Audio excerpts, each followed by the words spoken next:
Bienvenidos de nuevo al canal del Padre Pic. Hoy vamos a hacer una reflexión en torno a dos temas sacados del libro Se hace tarde y anochece del cardenal Sará. Y él dice que hay dos prioridades en la Iglesia, que son la liturgia y los monasterios.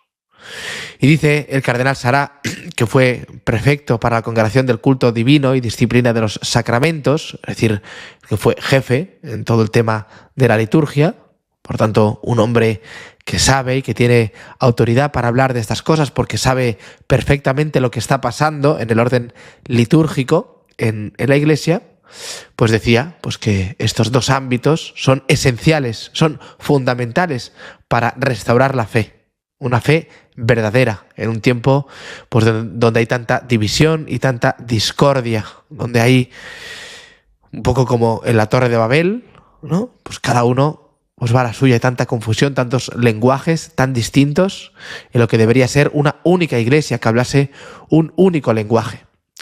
Y dice que el primero pues es la liturgia, y eso es evidente, porque la liturgia es el espacio de Dios, es el lugar donde Dios actúa de forma eminente.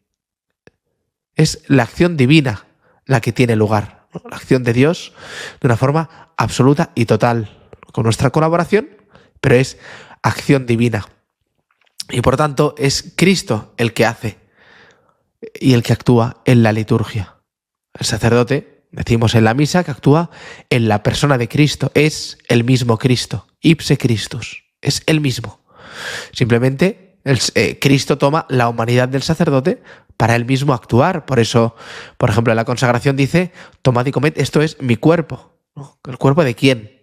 De Cristo, ¿no? Que asumiendo la humanidad del sacerdote, él pues realiza realmente el sacramento. Pues así, con todos los demás sacramentos es Dios el que actúa.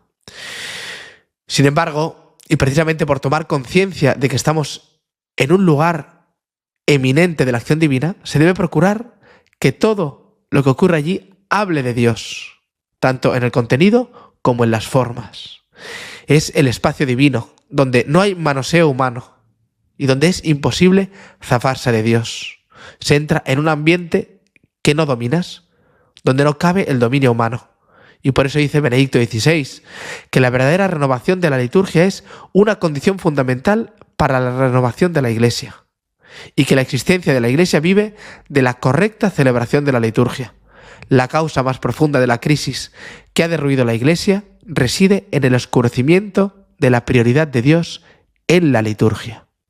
Y este manoseo humano es evidente en la mayoría de lugares donde se celebra la misa, pues vemos un ir y venir de personas que suben y bajan y tocan, hacen y deshacen.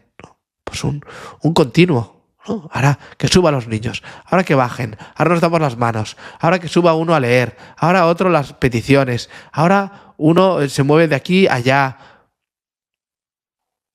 La gente común dando la comunión, un manoseo humano donde no se percibe pues la acción divina de una forma clara, como debería ser. Y consiste, por tanto, dice el cardenal Sará, en volver a colocar a Dios en el centro, de cuidar un clima sensible para que la atmósfera sea divina y podamos dejar paso a Cristo para que sea Él el que nos enseñe a rezar, que sea Él, el Señor, el que nos enseñe a rezar a nosotros. Y por eso debe desaparecer toda expresión mundana y volver a imperar lo sagrado, que es aquello separado. Sagrado significa separado, distinto del mundo y que pertenece exclusivamente al ámbito de Dios. Y hoy en día que se tiende a confundir o a mezclar los ámbitos sagrado y profano, pues es un problema, ¿no? Porque como si no existiesen esos dos ámbitos claros y distintos, pero sí existen de verdad. Y más que una sacralización del mundo, que es lo que habría que intentar, sacralizar, pues el mundo lo que se está haciendo es mundanizar lo sagrado. Entonces, en esa mezcla se consigue lo contrario de lo que se debería pretender.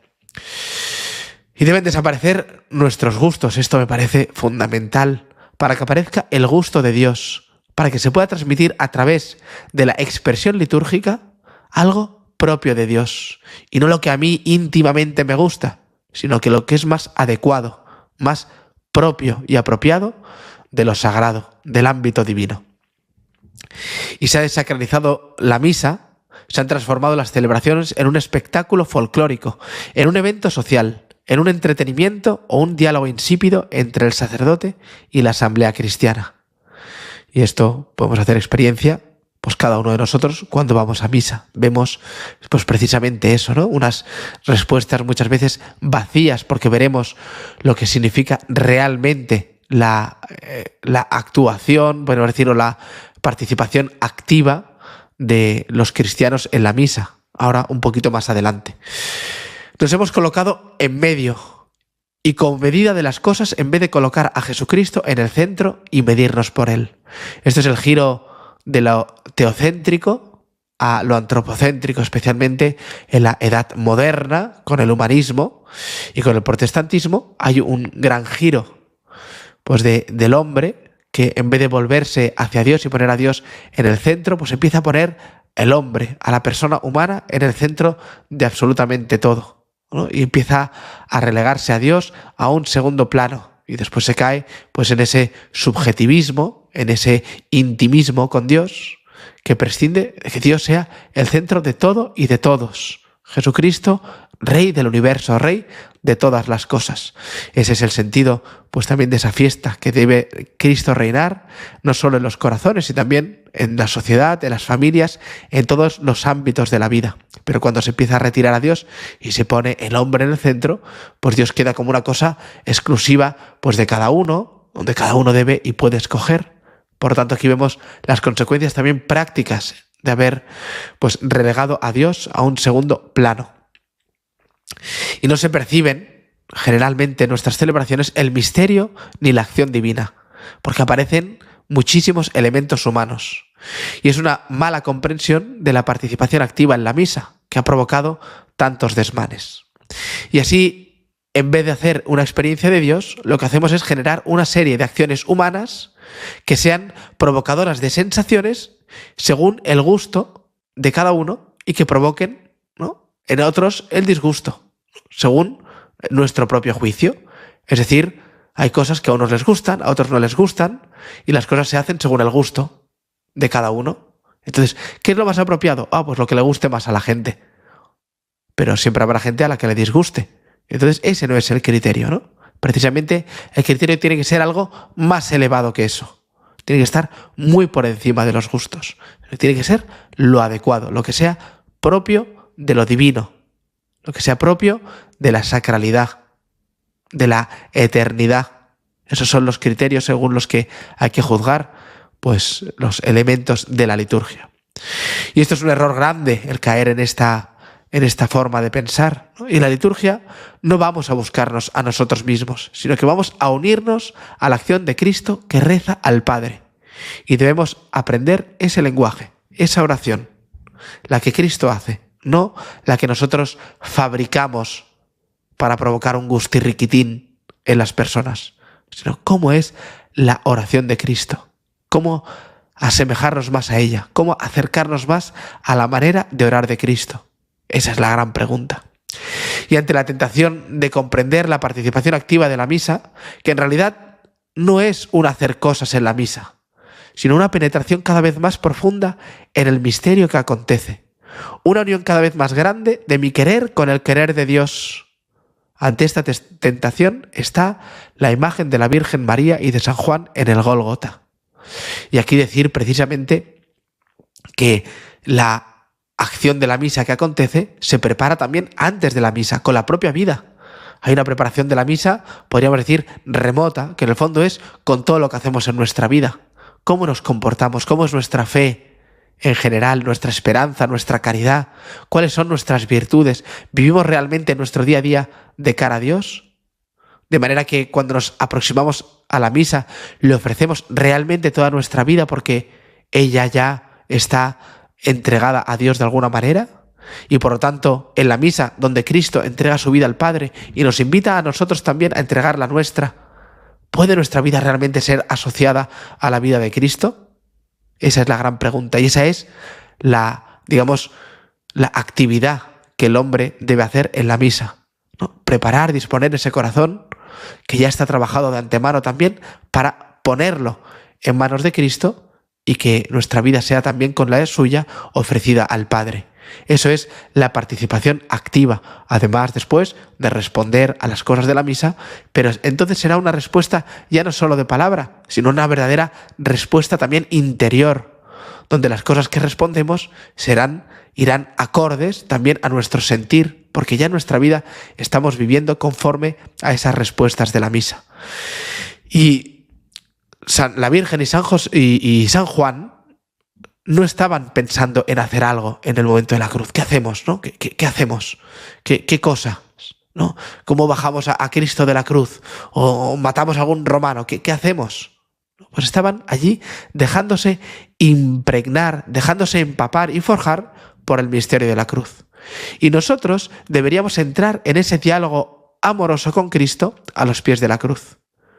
Y cada uno, no debería inquietarnos saber cómo morimos junto a Jesús en la cruz cada Eucaristía, si aceptamos morir a nuestro pecado y también en nuestro día a día.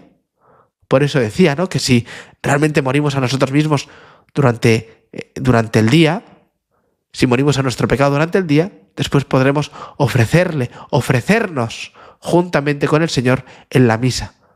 Porque lo que el Señor hace es morir a sí mismo y morir por nosotros. Pues nosotros deberíamos hacer también lo mismo, y eso es participar activamente en la cruz. ¿Está edificada nuestra vida cristiana sobre la oración y sobre una verdadera intimidad con Dios? Es la respuesta a estas preguntas ofrecidas a Cristo para que Él las ofrezca al Padre lo que debería preocuparnos en la Santa Misa. Dar respuesta a estas preguntas. Por eso generalmente el clima de silencio es tan importante, que haya unos ciertos momentos donde uno pueda realmente elevar el corazón al Señor, porque hay tanta palabrería muchas veces en misa que no hay espacio para un diálogo interior entre el Señor y nosotros. Y por esto es imposible si no hay silencio, si no hay un ambiente sagrado, una disposición de todo cara a Dios, si todo parece consistir en hacer cosas que se suceden la una a la otra como si fuera una obra de teatro. La disposición del sacerdote, los cantos sagrados, el incienso, el arrodillarse, el uso del latín, el silencio al entrar en la iglesia y una vez dentro de ella, la belleza de los ornamentos, la ritualidad sagrada, los movimientos y gestos bien hechos, sin prisas, etc., todo ello dispone a los fieles para esta participación en la acción de Cristo. ¿Por qué? Porque nosotros como seres humanos y por tanto seres sensibles necesitamos de las cosas exteriores, podríamos decir de las formas también, para generar disposiciones interiores. Y si el sacerdote celebra chabacanamente, si la liturgia es una cosa absolutamente minimalista, vaciada de gestos, por ejemplo, pues es imposible y se priva a los fieles de poder entrar a través de ellos en la esfera divina, en las cosas más profundas, ¿no? Llegamos a lo invisible a través de lo visible, ¿no? A las cosas espirituales a través de las cosas sensibles. Esa es nuestra manera de conocer, y por eso la liturgia pues siempre ha valorado muchísimo las cosas sensibles, como el incienso, por ejemplo, ¿no?, los bellos ornamentos, los cálices y vasos sagrados que sean también bellos, los silencios sagrados, que el sacerdote pues ritualmente exprese bien esa oración, es decir, que se perciba, que se pueda ver que el sacerdote, que es Cristo, está rezando, ¿no?, y que se mueve de una forma apropiada también, cuando se mueve por el altar y no de cualquier manera. Pues todos esos gestos nos ayudan también a generar disposiciones interiores. Pues este es el primer ámbito, que es la liturgia, dice el cardenal Sará, y el segundo, que en el fondo va profundamente conectado con la liturgia, pues son los monasterios, que tienen un lugar fundamental dentro de la renovación de la Iglesia. Allí en los monasterios se vive en serio esta prioridad total a la contemplación de Dios. ¿Cuándo entraré a ver el rostro de Dios?, dice el Salmo. Ese es el anhelo más profundo del hombre, la contemplación y la unión con Dios. ¿Cuándo entraré a ver el rostro de Dios? Eso es lo que debería a nosotros, digamos, invadirnos, ¿no? Como chocarnos en nuestro corazón. ¿Cuándo entraré a ver el rostro de Dios? Esa debería ser nuestra gran preocupación, ¿no?, nuestro agobio, si se quiere mirar así. ¿Cuándo entraré a ver el rostro de Dios? ¿Deseamos contemplar realmente a Dios? ¿Deseamos su rostro? Pues la liturgia debería también, como ocurre en los monasterios, estar dispuesta hacia el cumplimiento de este anhelo, que es la contemplación. Y así la liturgia, especialmente en la vida benedictina, tiene una prioridad absoluta. Nil anteponatur, dice. Es decir, que nada se anteponga a la liturgia. La liturgia es lo fundamental, porque es la acción de Dios. Y los monasterios son un oasis de belleza, de sencillez, de humildad y de alegría, dice el cardenal Sara. Dice, una belleza que se percibe en la armonía, una sencillez que hace resplandecer el valor de lo justo, una humildad que brilla en los gestos más leves y una alegría que nada tiene que ver con la euforia, sino con la conciencia profunda de estar sirviendo a Dios. Allí, en los monasterios, todos nos alimentamos y entendemos que sí es posible poner a Dios en el centro, el único necesario que Jesús dijo a María, la hermana de Marta. Allí lo vemos claramente. Muchas veces la gente viene preocupada, no sé cómo poner a Dios en el centro, es muy difícil en el día a día, estamos llenos de cosas, una vida que nos lleva a la dispersión. ¿Dónde aprendemos eso? ¿Vemos que eso es posible? ¿Dónde vemos que eso es posible? En los monasterios. Ahí vemos cómo los monjes ponen a Dios en el centro. Toda la vida monástica está para preservar ese único necesario, que es la contemplación de Dios, que Dios sea lo central. Ahí es posible. Y por eso ahí cogemos fuerza y aliento, porque vemos que también nosotros en nuestra vida, si ponemos los medios adecuados, podemos hacer también que Dios sea nuestro centro. Y la contemplación, como hemos dicho, es el corazón del cristianismo. Venid y veréis, dice el Señor. Los llamó para estar con Él. Lo que el hombre desea desde siempre es la visión de Dios. Tu rostro buscaré, no me escondas tu rostro. ¿Cuándo entraré a ver el rostro de Dios?, dice el salmista. Toda la existencia del monje es litúrgica, es decir, centrada en la acción de Dios. El monje se alimenta de la fe y del oficio divino, y arde con el amor y la zarza ardiente de la presencia divina. Eso es lo único que hace el monje.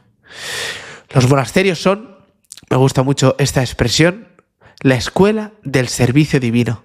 Es decir, allí se aprende a servir a Dios. ¿Cómo se sirve a Dios? Mira cómo lo hacen en los monasterios. ¿Cuál es su prioridad? ¿Dónde tienen fijada la mirada? ¿Cuáles son sus virtudes? Esa sencillez, esa humildad y alegría, que son virtudes necesarias para todos los cristianos, se aprenden en los monasterios. Por eso son el servicio y la escuela del servicio divino. Esos son los monasterios. Ahí es donde aprendemos a servir al Señor. Con ese orden, con ese rigor, con esa mirada puesta en el Señor, con esa sencillez, con ese despojo de uno mismo, donde no relucen las cosas individuales de cada monje, sino que se ve el coro, que significa como el corazón, ¿no? Es el corazón, cómo late conjuntamente y donde las voces armonizadas cantan al mismo Señor y no destacan ninguna por encima de la otra. Pues eso es lo que buscan, ¿no? Desaparecer, pues siendo un solo corazón, todo el coro. Además, en los monasterios se hace experiencia también de la iglesia primitiva, donde se pone todo en común. Los monjes son religiosos y hacen voto de pobreza, castidad y obediencia, y por tanto abandonan todos sus bienes, ¿no? Y tienen solo pues lo necesario y lo justo. Y por eso, pues esa experiencia de desprendimiento, donde todos ponen todo en común, trabajan los unos para los otros, no hay trabajos individuales, sino que son todos para el bien de los demás, para el bien de la comunidad. Y esto es importante en un tiempo en que la Iglesia está desmigajada y abunda el espíritu partidista. Dice el cardenal Sará que Cristo no fundó una Iglesia con tanta discordancia de voces. Y por eso es un problema todo el tema de los estilos, donde en realidad hay una búsqueda más de uno mismo que de Dios. En la vida monástica nada nace por la clarividencia de uno, sino que avanza de una manera espiritual, comunitaria y armónica. Los cambios se introducen no disruptivamente, sino como fruto de la oración y el sentir comunes. En los monasterios se vive la experiencia de la unidad que debemos recobrar como Iglesia. Por lo tanto, la primacía de Dios a través de la belleza de la liturgia, el silencio, la caridad y la comunidad de bienes. Eso es lo que expresa perfectamente el monasterio. Eso es la esencia de la vida monástica, ¿no? Una belleza en la liturgia, el silencio, una verdadera caridad y una comunión de bienes, que son notas que valen y que son de toda la Iglesia. Así deberían ser, por tanto, nuestras propias iglesias, verdaderos oasis donde poder vivir la experiencia de la verdadera naturaleza de la Iglesia, alejada de los individualismos y los espíritus libres y creativos. Es el Espíritu Santo, el Espíritu Creador, el que va inspirando de formas suaves y armónicas sus notas.